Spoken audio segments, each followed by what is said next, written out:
नमस्कार मित्रांनो, विकेटी ज्ञान या यूट्यूब चॅनलवर सर्वांचं स्वागत आहे. आज आपण आपल्या BLO ॲपमध्ये SIR म्हणजे स्पेशल इंटेन्सिव्ह रिव्हिजनचं जे टॅब आलेलं आहे त्याबद्दल आपण आज त्या टॅबमध्ये कोणकोणत्या गोष्टी आपणाला करायच्या आहेत याबद्दल आपण फक्त तोंड ओळख करणार आहोत आणि नंतर आपण पुढच्या व्हिडिओमध्ये प्रॅक्टिकली डेमो व्हिडिओसुद्धा देणार आहोत. तरी पण आपण या व्हिडिओला लाईक करा, चॅनलला सबस्क्राईब करायला विसरू नका.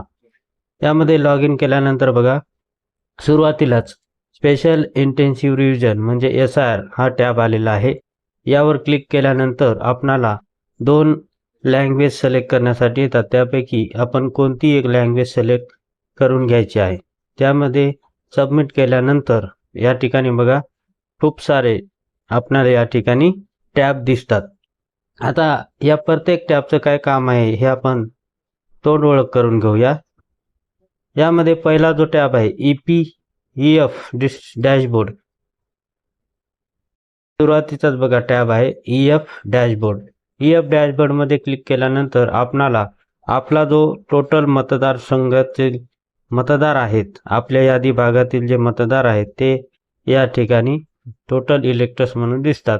आता यामध्ये 2 प्रकारचे आपल्याला ट्रॅकर आहेत. एक EF डिस्ट्रीब्युशन ट्रॅकर आणि खाली बघा EF डिजिटायझेशन ट्रॅकर. म्हणजे आपण जसं जसं फॉर्म वाटप करणार EF डिस्ट्रीब्युशन या ट्रॅकरवर आपणाला काम करायचं आहे आणि जे फॉर्म गोळा करून आलेले आहेत ते आपणाला EF डिजिटायझेशन ट्रॅकरमध्ये आपणाला भरल्यानंतर दिसणार आहेत. तर अशा प्रकारचा संपूर्ण डॅशबोर्ड म्हणजे आपण जे काही काम करणार आहोत तो या EF डॅशबोर्डमध्ये आपणाला दिसणार आहेत. चला तर मग आपण दुसरा टॅब बघू. आता या ठिकाणी बघा EF डिस्ट्रीब्युशन ट्रॅकर, यावर क्लिक केल्यानंतर बघा या ठिकाणी आपली जेवढे काही मतदार आहेत ते मतदार या ठिकाणी आपणाला दिसतात. यामध्ये कलर कोड बघा, कलर कोड सुद्धा या ठिकाणी आपल्याला दाखवलेले आहेत. आता हा जो कलर आहे इटकरी कलरचा, हा आपले EF जे आहे ते आपण डिस्ट्रीब्यूट केलेले नाही आहेत म्हणून EF नॉट डिस्ट्रीब्यूट असं या ठिकाणी दिसत आहे.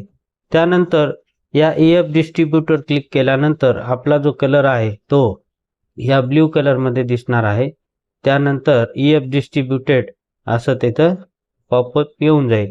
त्यानंतर EF मार्क अनकलेक्टेबल, जर आपण केशरी रंगाचा कलर बघितला, आपले जे EF आहेत इन्युमेशन फॉर्म आहेत ते जर वाटप झाले नाही, अनकलेक्ट झाले नाही, समजा एखादा फॉर्म परत आला नाही तर तो अनकलेक्टेबलमध्ये जाईल आणि त्याला असा केशरी रंगाचा कलर आपणाला दिसेल. त्यानंतर EF कलेक्टेड, जो हिरवा रंग आहे त्या हिरव्या रंगामध्ये पोपटी रंग आहे, पोपटी रंगामध्ये आपणाला EF कलेक्टेड असं कलर कोड या ठिकाणी आपण बघू शकतो.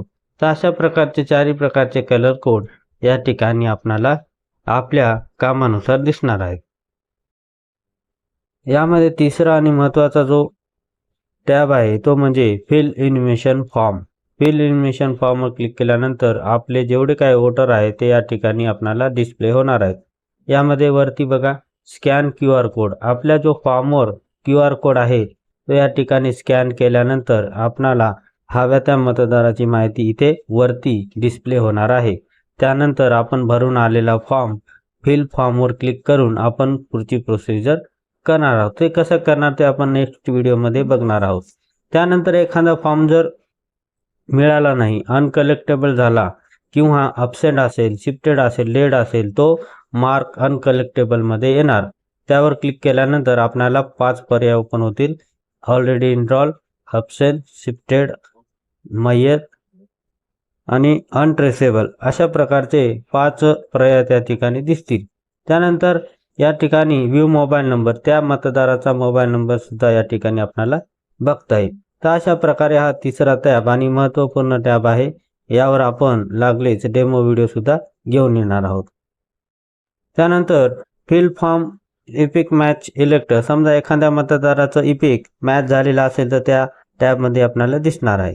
आता काही मतदार दुसऱ्या राज्यातून आपल्या राज्यामध्ये स्थलांतरित झालेले असेल तर असे मतदार मायग्रेटेड इलेक्टर फॉर्म लास्ट SIR 2025-26 या टॅबमध्ये आपल्याला दिसणार आहेत।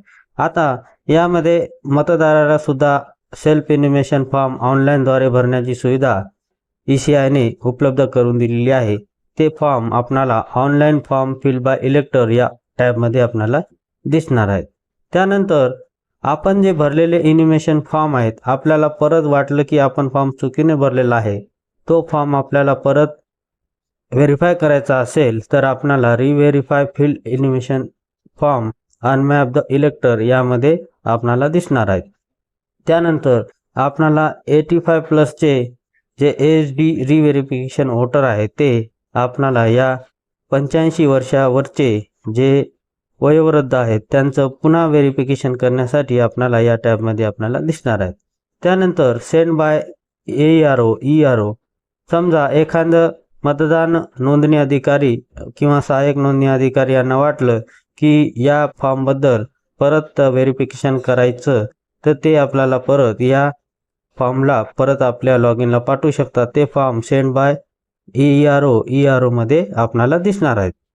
त्यानंतर शेवटचा अपलोड BLO BLA MOM यामध्ये आपल्याला जे आपण राजकीय पक्षाशी बैठक जे एजंट आहेत त्याच्या एजंटसोबत आपण बैठक घेतल्यानंतर आपला जो इतिवृत्तांत आहे तो इतिवृत्तांत यामध्ये आपण अपलोड करू शकतो। यामध्ये PDF ची व्यवस्था सुद्धा आहे। त्यामध्ये अपलोड BLA MOM म्हणजे आपली बैठक राजकीय पक्षाच्या एजंटसोबत घेतल्यानंतर आपला जो इतिवृत्तांत आहे तो या ठिकाणी अपलोड करता येतो। अशा प्रकारे आपण सर्व टॅबचं व्यवस्थित सविस्तर विवेचन केलेलं आहे।